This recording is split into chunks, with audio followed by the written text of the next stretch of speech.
Olá pessoal, bom dia. Bom, vamos dar prosseguimento então à nossa disciplina de Agricultura 1, né?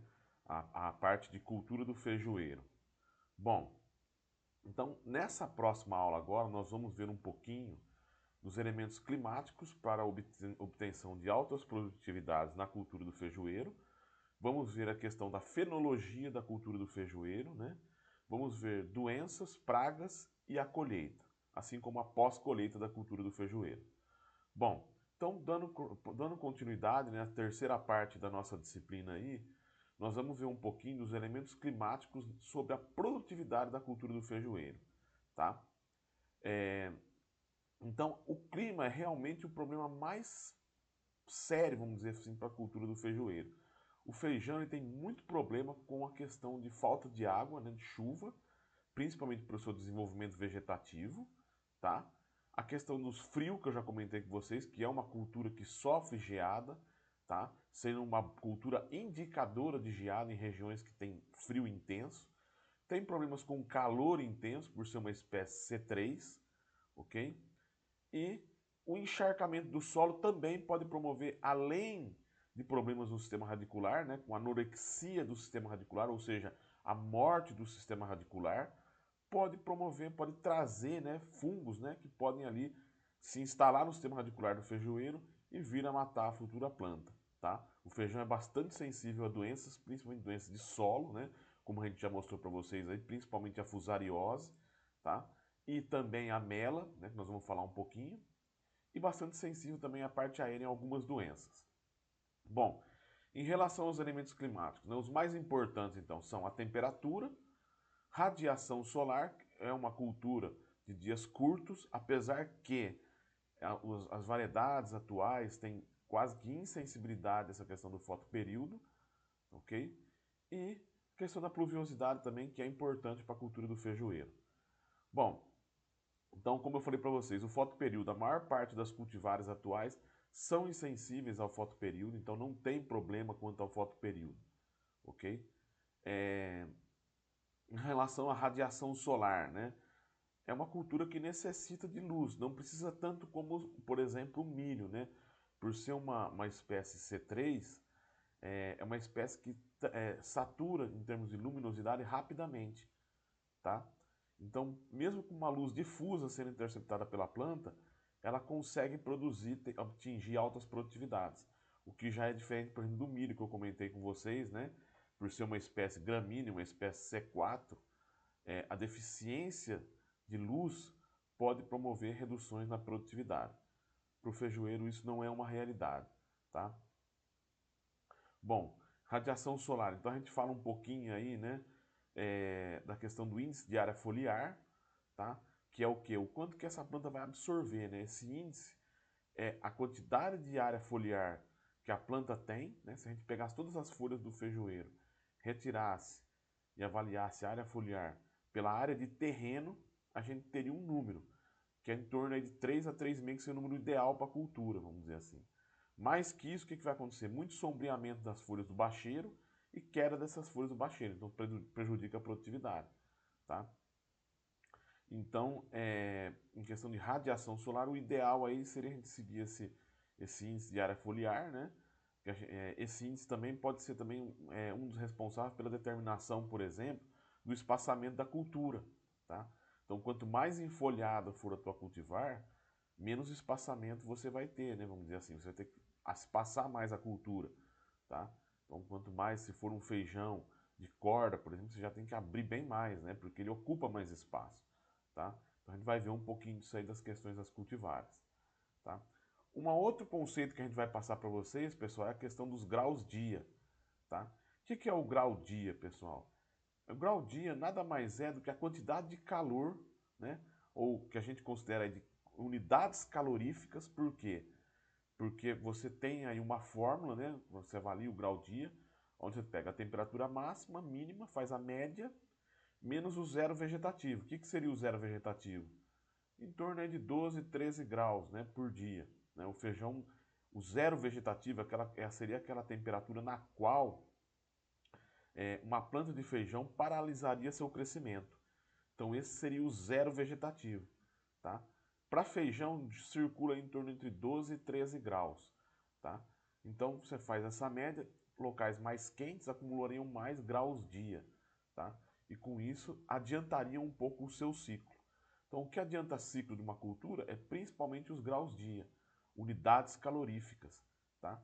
Então, depois que a gente passa por essa forma, a gente obtém as unidades caloríficas e somando as unidades caloríficas, no final, uma certa quantidade de unidades caloríficas, a gente tem um determinado estádio da planta, por exemplo, colheita, tá? Maturação fisiológica, o ponto de maturidade fisiológica da semente, tá? Florescimento. Então você pode ver vários pontos aí que você pode ter como referência esses graus dias, tá? Por que foi desenvolvido esses graus dias, né? Então foi desenvolvido para prever os eventos fenológicos de acordo com as condições ambientais, tá? Então avaliando as fases críticas, tá? E com isso também você uniformiza, né? Porque você tem um número de graus dias, você sabe que cada cultivar tem que ter. Sabendo dentro da tua região, a região mais fria vai demorar um pouco mais, a região mais quente, então dá para ter aí aproximadamente os ciclos da cultura, tá? Bom, como eu falei para vocês, os graus dias, né, o zero vegetativo, gira em torno de 12 graus, né, entre 10 a 11,7, em torno de 12 graus, tá? É, abaixo dessa temperatura, né, que é o zero, a planta, além de reduzir muito o crescimento, aí ela pode ter o problema da geada, tá? Então, esses 12 graus seria o limite que a planta ainda cresce, né? Então, 13, 14 a planta está crescendo. Se ela chegar a 12, 11, ela paralisa o crescimento dela, tá? Uma outra característica, né, temperaturas superiores a 35 graus tem sido problema, né, para o crescimento vegetativo da cultura, né? Pode desnaturar alguma enzima, alguma coisa assim. Temperaturas acima de 33 graus pode promover problemas no florescimento, queda de flores, redução de vagens, redução de produtividade, tá? Bom, o ideal que eu diria para feijoeiro seria entre 15 e 27 graus, então um clima ameno, tá? Essa seria a temperatura ideal para a cultura aí, tá? Então, o Brasil tem todos esses climas, né? O Mato Grosso está mais próximo das temperaturas mais altas, né? Sinop com temperaturas médias em torno de 28 graus, então passaria essa temperatura, vamos dizer assim, considerada boa para o cultivo do feijoeiro, tá? Mas estaria ainda dentro de uma faixa aí para poder fazer esse cultivo, não chegaria aos 35, né? Mas em algumas horas do dia sim, mas em média não atinge esses valores, tá? Em relação ao déficit hídrico, né? Vai afetar o desenvolvimento da planta. A gente sempre tem que pensar o seguinte: déficit hídrico, pessoal, a cultura que passa por déficit hídrico, a primeira coisa que ela vai passar também é por déficit nutricional, tá? Porque a água é o grande transporte de nutrientes dentro da planta. Então, se você não tem esse transporte de nutrientes dentro da planta, você não tem o desenvolvimento comum da planta, o normal da planta, vamos dizer assim, tá? O feijão tem uma característica aí que o consumo de água na fase reprodutiva e vegetativa pode gerar entre 3 e 5 milímetros por dia, tá? Então ele consegue produzir bem aí com em torno de 5 milímetros por dia, de 3 a 5. Então no final de uma semana você teria aí entre 21, tá? Até 35 milímetros, mais ou menos aí em torno de 30 milímetros por semana seria o ideal, tá? Para você ter uma boa produtividade para a cultura do feijoeiro, tá? Isso no solo, então, por exemplo, precipitação precisaria ser maior, 100 milímetros, 80, né? Porque boa parte dessa água também é perdida, nós temos que pensar isso, tá? Ou a irrigação teria que ter um valor um pouco superior aí, tá? Então, 30 milímetros para a planta, na planta, no pé da planta, vamos dizer assim, ok? Bom, fase crítica aí do déficit hídrico, né? Pré-floração até o final do enchimento do grão. Por quê? Se tiver muito seco, a planta vai derrubar muita flor. Tem essa característica também. Então a seca pode promover derrubada de flores, tá? Depois que já pegou a vagem é mais difícil de cair. Só que qual vai ser o problema? Você não tem o enchimento de vagem, tá? Você não tem água para você encher o grão. Isso é muito comum às vezes quando você pega um feijão das secas, né? A pessoa tem ali armazenado o feijão da seca, né? Que seria ali, foi plantado em fevereiro, março, tá? Foi colhido ali em maio, junho. Às vezes a seca vem um pouquinho mais cedo, o grão não se desenvolve direito. Então você tem um grão com PMS, né, com peso de 1.000 sementes, menor do que normalmente ocorreria naquela cultivar, tá? Então com isso você teria redução na produtividade, né? e perdas aí na produtividade. Então, déficit hídrico, só para mostrar para vocês aí plantas com déficit hídrico, né? Desde a semeadura pode ocorrer, tá? A geada, como eu falei para vocês, temperaturas próximas a 3 graus Celsius já começam a produzir danos na cultura. Então é interessante que as temperaturas estejam sempre acima desse valor, tá?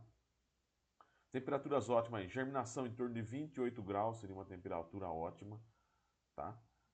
Emergência e maturação de 12 a 30, né? Acima de 12 para cima, né?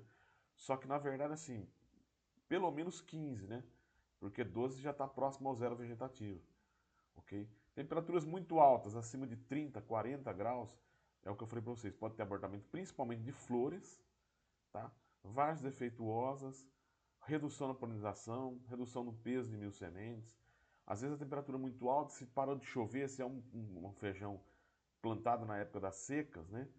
A chuva para um pouco mais cedo, o solo perde água muito rapidamente, você perde produtividade, tá? Então, fase crítica entre a antese e o enchimento de grãos ali, tá? Então, só para mostrar para vocês, né? É comum no feijoeiro, temperaturas elevadas, né? Então, 30 graus, 30, 40 graus, como eu já tinha comentado, tá? Essa questão do abortamento de flores e o enchimento das vagens. Bom, excesso de umidade, o que seria o problema? Por exemplo, chuvas muito intensas, né? Acima de 30 milímetros, por um período de 5 dias direto, né? As invernadas, né? Na verdade, se a gente vier plantar feijão aqui no Mato Grosso na época do verão, a gente vai ter muito problema. Por quê? Mato Grosso tem muito problema de invernadas. O que são as invernadas? São chuvas intensas de alta precipitação durante muitos dias. Então, o clima fica nublado, né? E chovendo durante 10, 15 dias direto, tá? Então, essas invernadas não são boas para o feijão também, tá? Principalmente porque o sistema radicular não é um sistema muito profundo e sofre muito com a falta de oxigênio. Então, começa a encharcar muito o solo, você pode ter problema. Fora as doenças, né? Muitas vezes essas sementes de feijão já tem um pouco de doença, ainda com a quantidade de água, vai levar fungo para mais locais aí na tua lavoura, tá? Estão mostrando aí a planta de feijão, né? E vamos falar um pouquinho agora da questão da fenologia do feijoeiro. Bom, pessoal, o que seria essa fenologia do feijoeiro? Eu já comentei com vocês, né, que a fenologia nada mais é do que a divisão do ciclo de vida da cultura em vários estádios. O que são estádios? Em vários pedacinhos. Lembrando que é estadios, tá? Então, vários pedacinhos. Qual que é a função? A função, pessoal, é uniformizar e facilitar a linguagem de técnicos e produtores rurais, tá? Então, você chega para o técnico e fala assim, esse feijão está em V3. O técnico automaticamente já tem na cabeça o que seria uma planta em V3, tá? Por que isso aí é bom? Porque, como eu falei para vocês, o ciclo da cultura do feijão pode variar muito de região para região. Então, por exemplo, um feijão semeado no Rio Grande do Sul, ele tem um ciclo em dias diferente do feijão semeado, por exemplo, no Mato Grosso, tá? Então, você falar aqui para Mato Grosso, o feijão com 15 dias, nós vamos ter um tipo de planta. Se você falar para Rio Grande do Sul, você vai ter outro tipo, provavelmente muito menos desenvolvido, tá? Devido à questão climática. Então, por isso que se criou aí o termo fenologia, tá? Ok? Então, esse estudo, né, um ramo da ciência que estuda os fenômenos periódicos em seres vivos. Fenologia do feijoeiro, por exemplo. Em morfologia, a gente vai falar um pouquinho das formas, né, que essa planta vai atingindo conforme ela vai se desenvolvendo. Para o feijoeiro, pessoal, é diferente do que a gente viu aí para a soja e para o milho, tá? O feijoeiro a gente continua a contagem.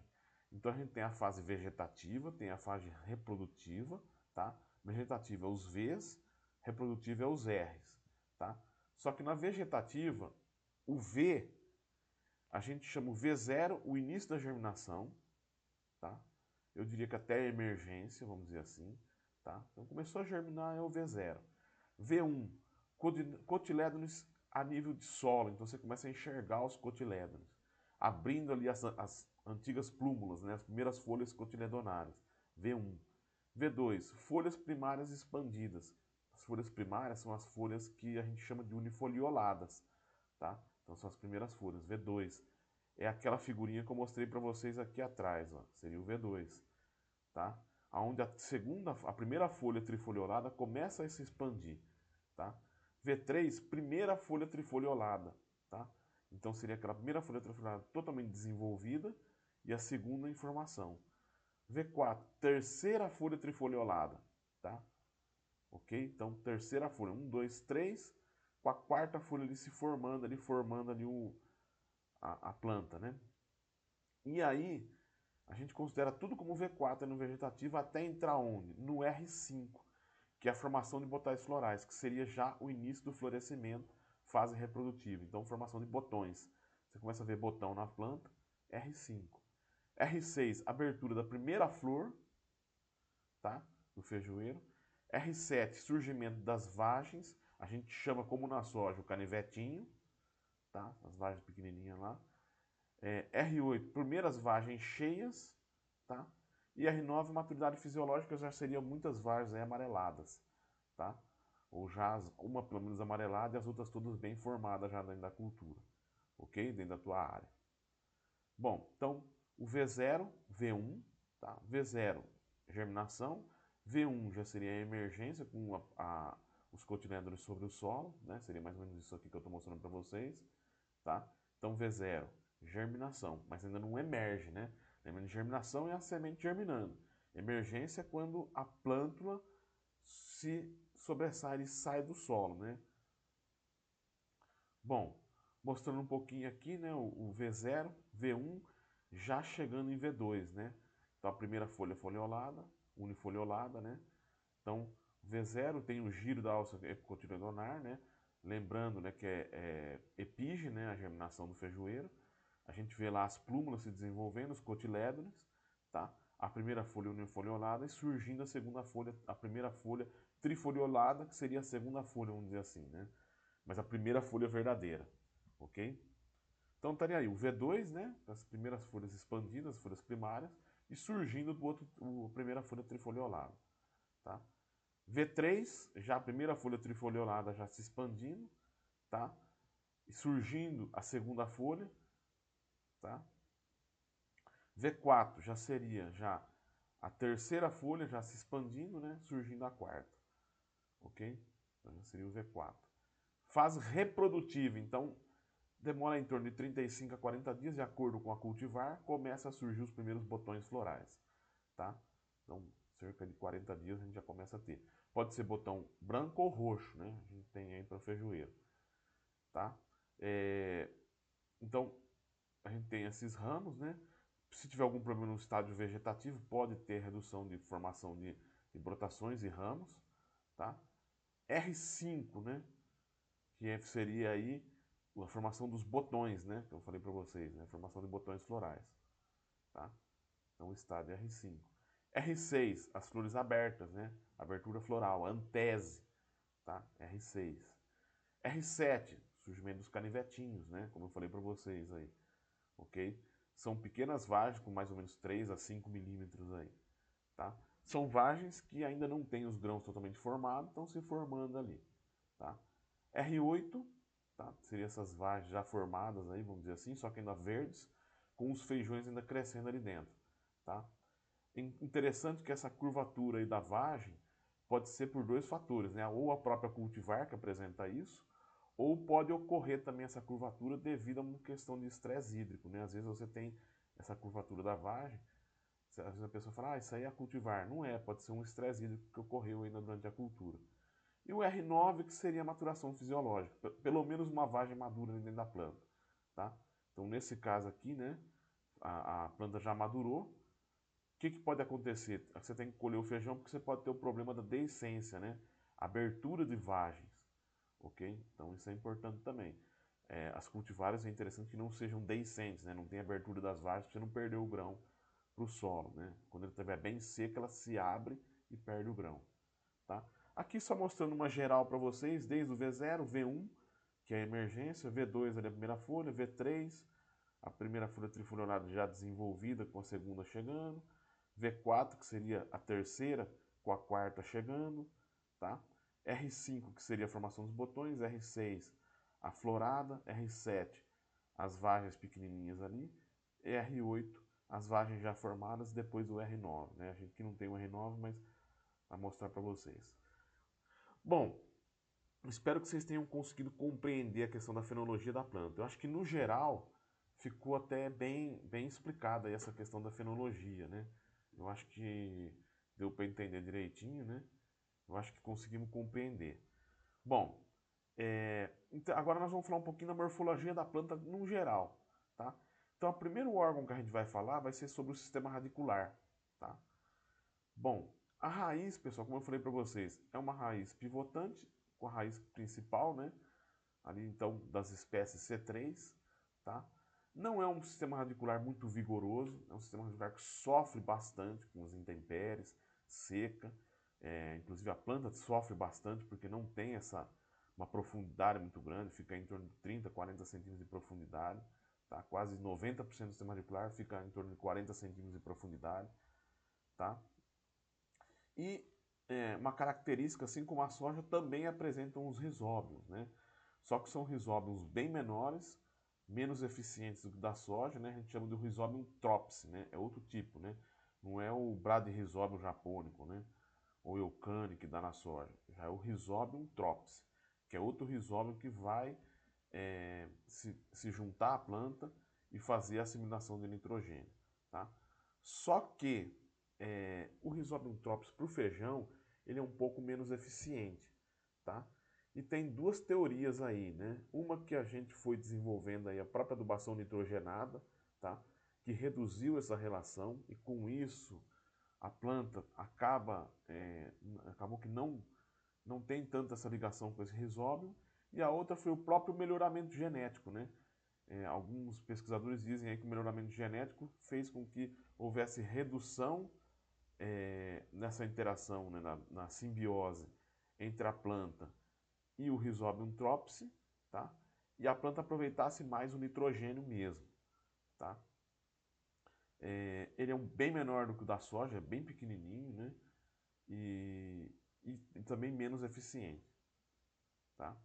Bom, só para mostrar para vocês aí, parte aérea, né? Vamos falar um pouquinho da questão de parte aérea. A parte aérea é o caule, tá? Em relação ao caule, né? Possui então o caule, que é um eixo principal, formado por uma sucessão de nós. Temos cultivares com mais formação de nós, mais ramos também, tá? E temos cultivares mais unicaules, né? Que não tem tanta ramificação assim, tá? O primeiro nó é formado pelos cotilédones, tá? Os cotilédones lá da semente, que vem da semente, tá? A gente tem o epicótilo, tá? Que é a parte do caule entre a raiz e as folhas dos cotilédones, epicótilo, tá? E a gente pode ter, em termos de crescimento do caule, o crescimento determinado e o indeterminado, tá? O que seria o crescimento determinado, pessoal? Caracteriza-se pelos ramos laterais e principais cessarem com uma flor ao final. Então, para feijão tem isso, tá? Às vezes a planta apresenta no final do crescimento dela uma flor e ela para de crescer, tá? O indeterminado, os ramos são laterais, mas não vão apresentar essas flores, tá? Essas flores ficam só nos ramos laterais e o ramo principal cresce quase que indefinidamente, tá? Bom, então em relação ao crescimento do caule, a gente viu determinado e indeterminado. Quanto aos hábitos de crescimento, a gente pode ter hábito de crescimento tipo 1, 2, 3 e 4. Tá? O hábito de crescimento tipo 1 é um hábito de crescimento mais arbustivo e uma planta mais ereta. Tem sido mais buscada hoje pelo melhoramento porque são plantas que são mais arqueadas e não tem tanto essa questão do contato das vagens com o solo, tá? São plantas mais unicaule, ou dois só ramos ali, tá? E são plantas mais verticais, vamos dizer assim, tá? Tipo 2, crescimento indeterminado, tá? Arbustivo, porte ereto e caule pouco ramificado, mas mais ramificado que o tipo 1. Lembrando que o tipo 1 é determinado, então termina com a flor lá, tá? Tipo 3, crescimento indeterminado, mais prostrado ou semi-prostrado. O que significa isso? A planta se deita mais no solo, mais problema de apodrecimento de vagens. Tem sido variedades que têm sido evitadas em termos de mecanização, né? Então, as regiões de grande mecanização evita esse tipo de cultivar, tá? E o tipo 4, que é o crescimento indeterminado, tipo trepador, tá? É aquele que ele tem que ser conduzido, né? É o feijão de corda, né? Feijão de horta, feijão considerado hortaliça, né? Você faz ali uma estrutura e ele vai subir, trepar para poder estar se desenvolvendo, tá? Então são esses 4 tipos aqui, né? Os principais tipos do feijoeiro aí. Tipo 1, 2, 3 e 4, ok?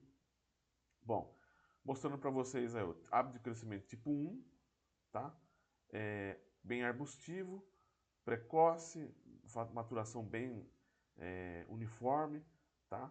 É um crescimento bem vertical. Tipo 2, tá? Já tem mais ramos, indeterminado, tá? Então ele cresce mais aí seus ramos, né? E não para de crescer, vamos dizer assim, não tem a flor que vai encerrar o crescimento. Poucos ramos laterais, mas mais do que o outro. Não se prostra tanto. A gente tem vários tipos de feijão aí, feijão carioca, feijão mulato, que são desse tipo 2, tá? Tipo 3, grande ramificação, um pouco mais prostrado, já joga mais os ramos no solo, tá? Período de florescimento amplo, por quê? Porque a planta continua crescendo e continua florescendo, tá? Vamos dizer assim, ela não para o seu florescimento, né? Ela cresce, vai formando flor e vai crescendo, tá? Grande potencial produtivo, por ter mais ramos e um desenvolvimento maior, ser uma planta mais robusta, mas tem esse problema aí da desuniformidade da formação de vagens, porque a planta continua crescendo, então você não tem um período uniforme de formação de vagens, e a questão das vagens atingirem o solo. O tipo 4, né, é o indeterminado, trepador, tá? Caule com grande dominância apical, isso acontece muito, tá? Então, às vezes, rebrota pouco, mas é um caule que ele se prostra muito, tem que ser conduzido, tá? Colheita parcelada, por quê? Porque a floração mais desuniforme ainda, tá? Não é recomendada para mecanização, lógico, né? É uma planta que se deita muito no solo, se você passar a máquina ali, você vai cortar tudo, vai incorporar esse feijão no solo, tá? Então esses seriam os 4 tipos de feijão. Aqui só para mostrar para vocês, é um feijão tipo 2, tá? Um experimento que a gente realizou aqui no FMT. Na verdade foi uma propriedade aqui em Sinop, né? Fazendo um experimento da UFMT, tá? Aqui as características de algumas cultivares, né, para vocês darem uma olhadinha aí. Então a massa de 100 grãos girando entre 20 e 25 gramas aí, né? Alguns feijões um pouco mais, o jala um pouco maior, como eu tinha falado para vocês. E os tipos, né? Os tipos comerciais normalmente eles giram muito entre o 2 e o 3, tá? É difícil você ter um 1, porque às vezes o 1 não é tão produtivo, são plantas bem compactas, tá? Para mecanização são interessantes, mas às vezes não tem um vigor tão grande assim da cultura, tá? E aí as vagens, né? Podemos ter várias cores de vagem, né, de acordo com o feijão que a gente tiver semeado, tá?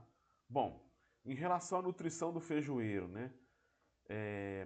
Aí a gente tem aí a questão da análise nutricional, tá? A gente encerrou essa parte então da planta, né? Falamos do tipo de crescimento, o tipo de caule, falamos dos crescimentos determinado, indeterminado, da fenologia, né? E agora a gente vai entrar então na parte de nutrição, nutrição vegetal, tá? Bom, o feijoeiro, pessoal, é uma planta muito sensível então aos nutrientes, né? Qualquer aplicação de nutrientes que você realize ao feijoeiro, ele responde com produtividade, tá? Ele é muito mais responsivo à produtividade do que a soja, por exemplo, tá? É uma cultura que os tratos culturais fazem muito bem para ela. Mas a ausência de tratos culturais também joga a produtividade lá embaixo, tá? Para 10, 12, 15 sacos no máximo, tá? Diferentemente da soja. Às vezes a soja você não tem um cuidado tão grande, mas você ainda tem um solo bom, alguma coisa assim, você ainda consegue produzir um pouco de soja, tá? Para o feijão já é mais complicado. Bom, vamos falar um pouquinho da amostragem, né? A amostragem foliar, tá? A gente deve amostrar aí normalmente, qual folha que a gente amostra?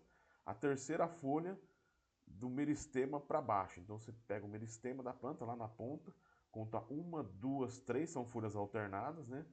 Da terceira ou quarta folha, que são as primeiras folhas expandidas, tá? Essas que normalmente são as amostradas. Por quê? São folhas que já estão mais para o meio da planta, que é o local onde vai ter a produtividade da cultura. Então você tira aquela folha que vai ser responsável por nutrir as futuras vagens. Então ela é a mais interessante para nós, tá? Não amostrar folhas próximas ao solo, né? Do bacheiro, elas já sofrem muito, tem sombra, a planta cresce, prejudica, tá? Com poeira, danificadas, né? Também essas normalmente são, né? Tá? Não colocar as folhas em saco plástico, normalmente saco de papel craft, tá? Para que a planta não sinta muito ali a falta de água.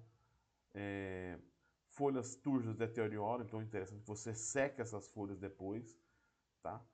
Vocês vão coletar ali, faz a amostragem por talhão entre 30 e 40 folhas do terço médio, né? Seria essa terceira ou quarta folha do ponteiro para baixo, tá? Uma coisa interessante também, essa avaliação deve ser feita no início do florescimento, tá? R5, tá? Começou a surgir os botões, vocês já vão lá e fazem essa avaliação. Por quê, pessoal? É o período que a planta está no seu máximo desenvolvimento vegetativo e quase nenhum nutriente foi para a vagem ainda. Então você tem um máximo de nutrientes na planta. Aquele é o momento que ela está expressando o máximo de absorção, de translocação de nutrientes ali. Ok? Bom, por que amostrar no terço médio? Como eu falei para vocês, né? Essa terceira ou quarta folha já estão mais lá para o meio da planta. O que acontece no terço médio? Região da produtividade da cultura. Tá? Então, uma região no meio da planta, né, da cultura do feijoeiro, é onde você tem feijão. Você vai colher teu feijão. Tá? Bom, coletada ali a folha, né, seguiu aquelas épocas, né?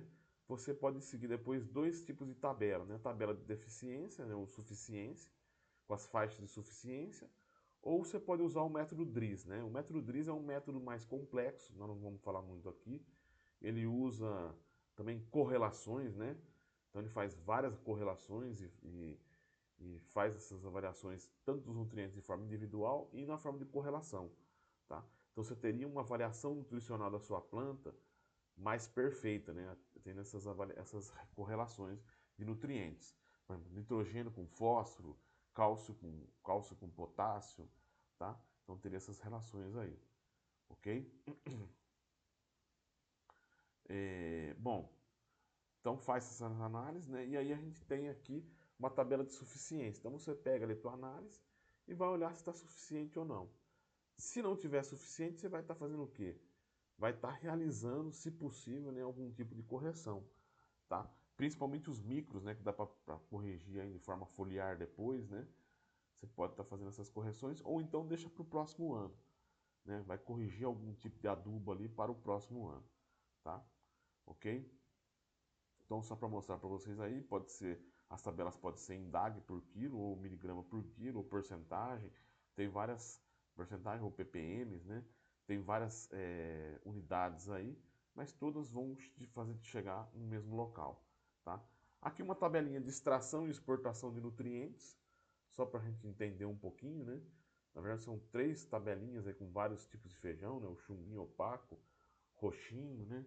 Então o que eles mostram? Os nutrientes que sofrem mais extração e exportação. Então, é também um indicativo de como você vai adubar a tua cultura.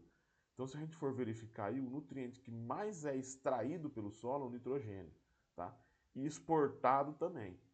Depois o potássio, tá? O enxofre, que às vezes a gente leva pouco a sério, né?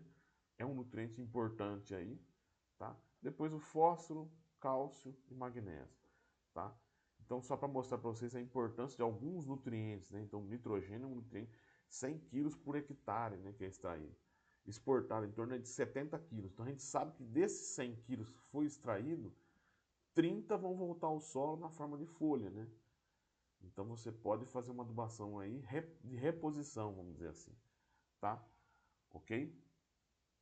Bom, algumas deficiências nutricionais do feijoeiro, né? O nitrogênio, né? Que a planta fica, vamos dizer assim, raquítica, né? E com a coloração verde amarelado, tá? Estão mostrando aqui algumas plantas de nitrogênio, né? Com deficiência nutricional do nitrogênio. Então, a planta inteira fica amarelada, principalmente folhas, começa pelas folhas velhas, né? Por quê? Porque a planta, o nitrogênio se desloca muito dentro da planta, né? Então, se tem nitrogênio na folha velha, ele manda para a folha nova, tá? Fósforo, que tem essa característica de ficar essas folhas, internódios curtos, folhas pequenas e plantas raquíticas, né? E fica uma coloração mais clara e parece que fica... A planta também parece que fica um pouco mais quebradiça, quem já viu esse sintoma aqui, tá? Pode acontecer também arrochamento de folhas, principalmente folhas novas, né? Ok? Potássio, né? Que seria o quê? Clorose amarelada, brilhante, né? Clorose ali internerval, né? Então seria esse sintoma aí também, principalmente aí para as folhas velhas, né? Tá? Potássio, tá? Menor crescimento, menor número de vagens, grãos menores também, tá? Magnésio também, clorose internerval, né, que a gente pode verificar aqui, né? Fica uma coloração bem verde clara entre as nervuras, tá? Principalmente as folhas mais velhas, porque o magnésio também se desloca para as folhas mais novas, né? Zinco, né, clorose internerval, e manchas cloróticas que produzem para um tom mais bronzeado, principalmente nas folhas mais novas, tá? Cálcio, superbrotação, né? Um sintoma bem característico para o cálcio, tá? Folhas raquíticas que se desenvolvem pouco. Por quê, pessoal? Cálcio, boro, magnésio, eles estão relacionados ao quê? À produção da nova planta. Então, se faltar cálcio na sua planta, a planta não tem a capacidade de formar um corpo de planta, vamos dizer assim, né? Então, ela não consegue formar célula, não consegue formar tecido, tá? Então, fica com essa característica de folhas bem pequenas, né? E bem encarquilhadas e raquíticas, tá? Enxofre. O enxofre, pessoal, como todas as outras culturas, é um amadurecimento intenso em folhas novas. Lembra lá, o enxofre não tem muito deslocamento, ele se desloca bem no solo, tá? Mas não tem muita translocação nas folhas, né? Então, quando você vê folhas novas bem amareladas, pode ser um sinal de enxofre. Mas nós devemos tomar alguns cuidados, né? Às vezes surgem alguns sintomas aí, né? De folhas novas apresentarem essa clorose, mas pode não ser simplesmente o enxofre, tá? Pode ser, por exemplo, uma anorexia de raiz, tá? Excesso de água, encharcamento de água, pode ser algum tipo de herbicida que foi utilizado, um residual, tá? Às vezes um residual de herbicida, por exemplo, pode ter acontecido uma deriva, né, de uma lavoura lateral para a sua lavoura de herbicida e pode ter prejudicado a tua cultura e dar esse amarelecimento. Mas no geral o enxofre seria folhas novas amareladas, tá? Então, aí, deficiência de enxofre, né? Aqui, na verdade, está apresentando quase de tudo, né? Nas folhas novas, o enxofre, nas velhas, o manganês. Então, bem interessante isso aí. Tá? Na verdade, essas plantas ficaram com bastante deficiência de tudo, praticamente. Nitrogênio também provavelmente tem, tá? Mas também caracterizando aí as folhas novas ali bem amareladas, deficiência de enxofre, tá? Boro, superbrotação também, tá? A divisão celular ali do meristema não fica perfeita, ela começa a engrossar muito, ramificar muito, tá? A folha também ela acaba ficando uma consistência de camurça, parece que ela dá uma engrossada, né? Às vezes até pega um tom mais esverdeado, mas fica uma folha feia, né? E acaba depois progredindo para a seca da folha, tá? Deficiência de boro, principalmente os meristemas sofrem muito. Temos que lembrar que a planta precisa de boro para se dividir, tá? E para formar uma planta, novos tecidos e tudo mais, tá? Deficiência de manganês aí, como eu mostrei para vocês. Bom, então só mostrar de novo para vocês a deficiência do manganês, bem característico, né? Que ficam as nervuras mais esverdeadas e entre as nervuras com uma coloração mais esbranquiçada, mais amarelada, tá? Bom, com isso, pessoal, a gente encerra essa parte nutricional e vamos ver um pouquinho agora de pragas, tá? Vamos ver rapidamente. O objetivo dessa aula aqui vai ser só dar uma lembrada rápida, né, nas pragas e doenças que vocês vão ver aí do feijoeiro. É lógico que tem muitos pesquisadores aí, com muito mais conhecimento que a gente aqui, né, para falar de pragas e doenças. Então aqui é só para dar realmente fazer um pequeno recapitulação aí dessas pragas, né? Então, para o feijoeiro, pessoal, a gente tem várias pragas, né? Pragas de solo, lagartas, né? Vaquinhas, paquinhas, tá? Que é uma praga de solo. A gente pode ter lagarto elasmo, muito sensível, né? O feijoeiro é bem sensível a elasmo, tá? Porque o seu caule é bem tenro, né? Então ela tem propensão a atacar o feijoeiro, tá? é a broca do colo ali, pode furar o colo da planta, tá? Então, a elasmo, né, um adulto é pequeno ali, né, mede em torno de 15 a 20 milímetros, tá? Entra e fura ali todo a planta ali, principalmente o caule, né, o caule mais tenro, tá? Deposita os ovos próximo à planta, depois vem a lagarta e vai consumindo a planta por dentro. Característica, pode apresentar o sintoma de coração morto, tá? O que é o coração morto? A planta começa a secar, mesmo tendo muita água, né? Chove bem, tem boas precipitações, mas a planta vai secando, tá? Quando você olha ali, você vê a lagarta consumindo ali o caule. Então a parte aérea não recebe água nem nutrientes e acaba morrendo, tá? Normalmente é uma praga de veranico, né? Épocas mais secas, e uma praga mais de solos preparados, tá? Quando você tem uma, por exemplo, plantio direto, né, com muita palhada, ele reduz o deslocamento da lagarta, então ela tem um ataque menos intenso. Quando você tem um solo bem preparado, o ataque pode ser mais intenso, tá? E também tem essa questão de ser anos de pouca chuva, né? Ok? Aí tem alguns produtos, principalmente de tratamento de sementes, que você vai estar utilizando para ela. Lagarta rosca também, que é um problema aí, né? Que pode consumir ali o caule da planta, tá? É, uma praga chave para a cultura do feijoeiro são as vaquinhas, né? Principalmente a diabrótica especiosa, né? Que é a verde amarela, né? Porque ela consome toda a parte superior. Ela literalmente com o seu aparelho mastigador mastiga as folhas, tá?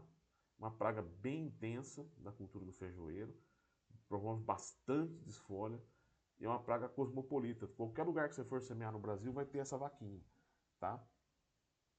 Então, as larvas se alimentam das raízes e os adultos vão se alimentar das folhas no seu desenvolvimento. Então, aqui, por exemplo, está o sintoma de vaquinha, ó.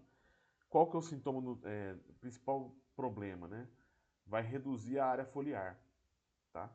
Redução de área foliar. Então, se você não faz uma aplicação ali, né, de mida, né, normalmente o pessoal usa 200 ml de mida por hectare, né, para fazer esse controle aqui. Se você não faz um controle com imida, algum outro tipo de produto, você pode ter problema aí de ter pouca folha para o teu desenvolvimento do teu feijoeiro, tá? Mostrando as vaquinhas, né? Pulgões, problema dos pulgões, transmissão de vírus, tá? Para o feijão, ok? Cigarrinha, muito comum nesse início do desenvolvimento do feijão, costuma furar ali a planta do lado, né, a folha, e dá esse sintoma de amarelecimento aqui, são as cigarrinhas.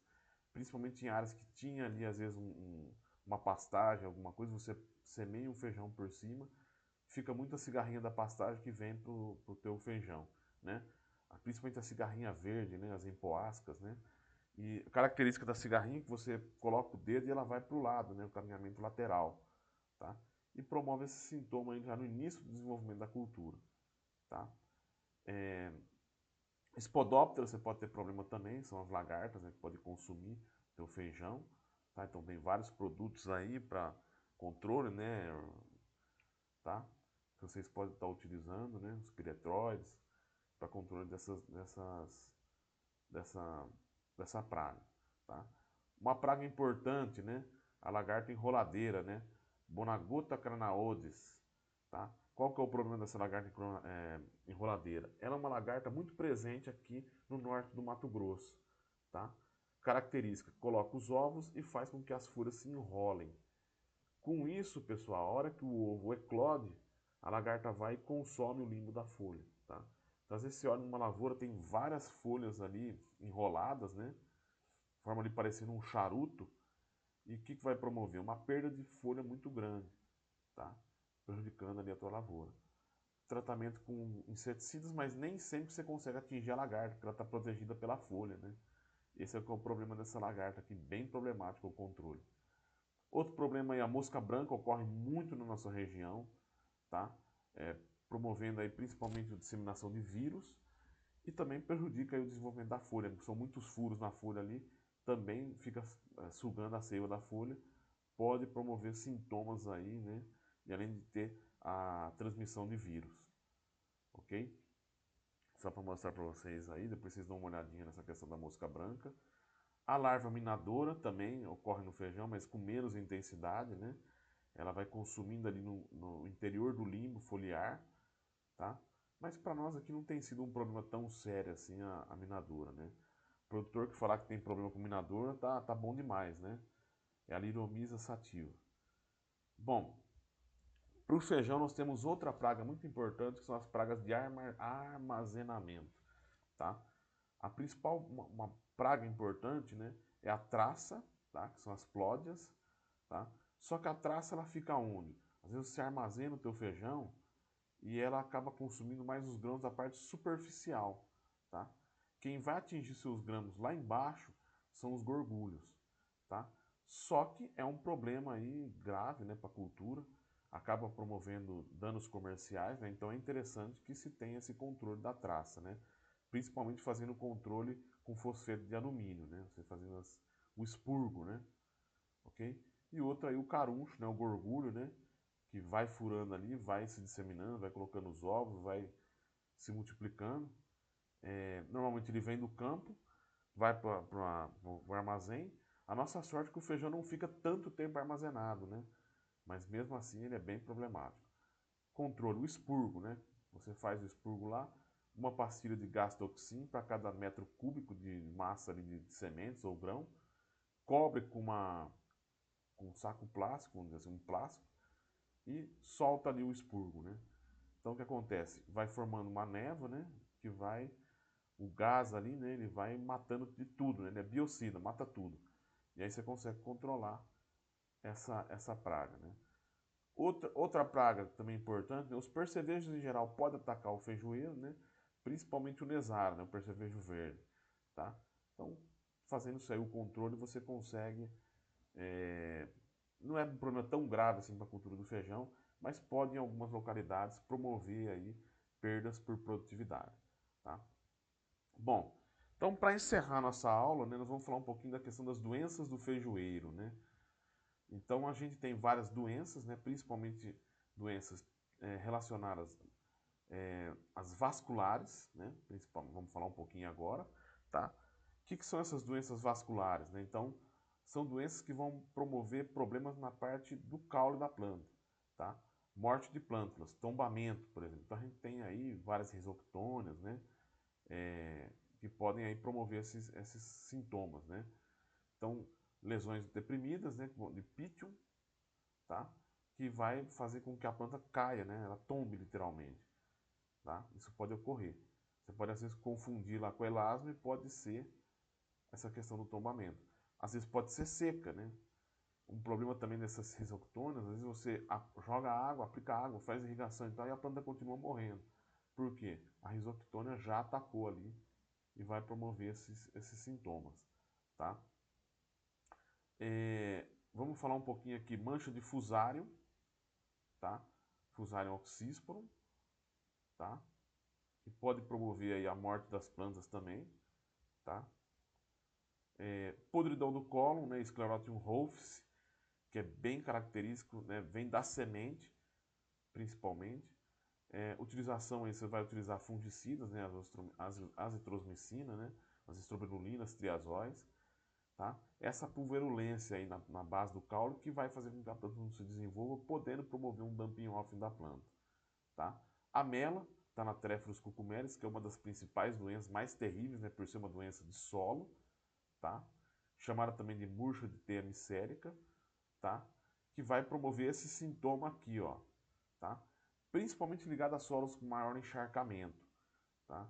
Então o que acontece? Ela começa a secar as folhas e forma como se fosse uma teia entre as folhas que ficam interligadas, ok? Então começa com um sintoma simples até ali na ponta da folha e vai progredindo ali, tá? Com o tempo, progride e acaba matando a folha e matando toda a planta, que você pode jogar água, o que for, ela acaba morrendo como se fosse morrendo de seca, tá? Outra doença importante, né, a mancha angular, Esariops, né, uma doença bem cosmopolita, tá?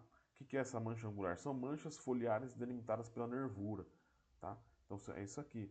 Ela vem ali pelas nervuras, né, e vai atingindo toda a folha. Atinge, então, sintoma característico aí da mancha angular, tá? acaba atingindo também as vagens. Só que nas vagens, a mancha angular, ela não tem a característica de atingir tanto assim a semente, né, ou o grão, tá? Então, às vezes você pode ter um ataque de mancha angular, mas não ter tanto apodrecimento do grão, tá? Então, às vezes a qualidade do grão não está tão ruim, mas prejudica ali, né, a área foliar da vagem, né, que ajuda também na produção de feijão, tá? Então acaba sendo um problema aí. E na área foliar, né, das folhas mesmo, né, reduzindo a área foliar, né, da cultura, reduzindo a produtividade como consequência. Então aí está a mancha angular, tá? Se vocês repararem, ela segue os ângulos ali das nervuras, né? E uma doença muito importante, né, para o feijoeiro, a doença cosmopolita, não só para o feijão, mas para várias culturas, ela ataca a manga, tá? Ataca várias outras culturas, que é o Coletótrico lindemuntiano, né, que é o antracnose, tá? É uma doença bem agressiva para o feijoeiro, ataca as folhas, principalmente as nervuras, é menos agressiva nas nervuras, e gera esse sintoma característico aqui na vagem, né? Então, dá uma lesão deprimida, né? Parece ali que ela dá um alto relevo, vamos dizer assim, a lesão.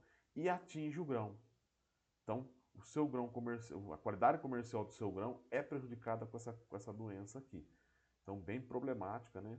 É transmitida principalmente por conídeos, né? Os coletótricos, né? Pode ser controlada por vários tipos de fungicida, né? Que a gente está mostrando aí, as azitromicinas, os triazóis, tá? É, vários produtos aí que podem ser utilizados no controle dessa doença. É uma doença que qualquer cultura de feijão que vocês tiverem, vocês vão ter problema com antracnose, tá? Então ela tem que ser controlada, principalmente se tiver muita chuva, né? Bom, ferrugem tem menos intensidade aqui para nós, mas tem aparecido na cultura, tá? São aquelas pústulas, né, amareladas, né, que ocorrem principalmente na parte abaxial da folha, tá? Tem uma intensidade menor do que a antracnose, às vezes pode nem surgir na sua lavoura, tá? Controle também com fungicidas. Oídio, também bem fácil de ser controlado, mas é uma doença que pode ocorrer, principalmente se você plantar feijão das secas, né? Então pode ter esse problema aí. Mofo branco, que é Sclerotinia sclerotiorum, né? Característica do mofo branco. Para nós aqui não tem ocorrido tanto mofo branco, né? Depende mais do ano, né? Se for um ano mais chuvoso e tudo, ele pode ocorrer um pouco mais. É um fungo que vem do solo para a tua vagem, tá? Então, locais mais úmidos, né, próximos à colheita, tem a característica de produzir aí, de ter o surgimento do mofo branco, tá? Para nós aqui não tem sido um problema tão grave. Bom, para encerrar, né, nós vamos falar um pouquinho aí da questão da colheita, né? A colheita do feijoeiro deve ocorrer quando as vagens já estiverem mais secas, tá? A umidade um pouco mais baixa aí, né? Pelo menos é em torno de 30% a 25%, tá? E pode ocorrer de três formas, né? A manual, a semi-mecanizada e a mecanizada, tá? A manual recolhe, trilha e ensaca tudo manualmente. A semi-mecanizada, você pode utilizar uma trilhadeira estacionária, né? Então você colhe, trilha, colhe e vai fazer ali a trilha, né, numa trilhadeira mecanizada, tá? E na mecanizada, todas as operações são realizadas mecanicamente. É aquela que faz o ajuntamento, né? Retira a planta, faz as medas, né? Faz os montes, e aí depois ela vem e trilha, tá? Ou tem uma outra máquina que trilha e já ensaca, tá? Então seria mais ou menos essas máquinas aqui, né, que vão fazer, vão retirar a planta do solo, tá? Fazem os montes, depois faz a trilha. Pode ser feita assim, uma máquina separada ou numa mesma máquina, ok? Bom, de forma geral é isso aqui, né? Só lembrando então, assim a gente encerra essa parte da cultura do feijão.